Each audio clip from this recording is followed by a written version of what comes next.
বাবা মার পরে যদি কেউ আপন হয় সেটা হলো বড় বোন।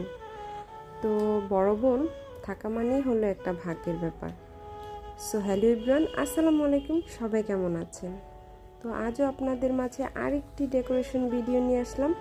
আশা করি সবার অনেক বেশি ভালো লাগবে। তো সবাই ভিডিওটি শেষ পর্যন্ত দেখবেন। তো সব বড় বোনেরাই চায় যাতে ছোট বোন সবসময় খুশিতে থাকুক, সবসময় চাই যেন তারা 2 বোন বা 3 বোন যে কয়েকজনই হোক না কেন সবাই চায় যে মিলেমিশে থাকার। আর বড় বোনের দায়িত্বটা কিন্তু অন্যরকম, তাই না? ছোটদের প্রতি কেয়ারিংটা একটু বেশি হয়, সব বোনের ক্ষেত্রে না, বা কিন্তু বেশিরভাগ বোনেরাই ছোট বোনদের প্রতি অনেক বেশি ভালোবাসা দেখায়। আর একটা কিছু খাবে, ঠিক আছে, ওর জন্য একটু রেখে দিই। আবার অনেক ছোট বোনেরাও আছে যে না, আপুর জন্য রাখি, আপু তো সবসময় আমাদের জন্য করে।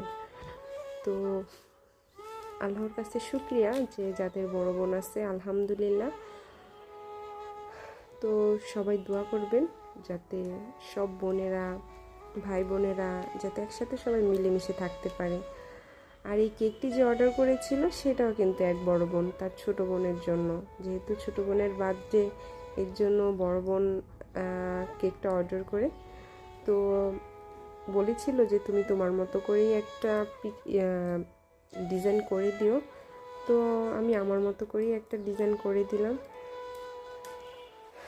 তো সবসময় চাই যাতে ছোটো বোনেদের একটু স্পেশাল দিনগুলোকে আরও স্পেশাল করার জন্য, তারা যাতে সব সময় খুশি হয়। তো খুশিটা করার জন্যই কিন্তু অনেক কিছু করে।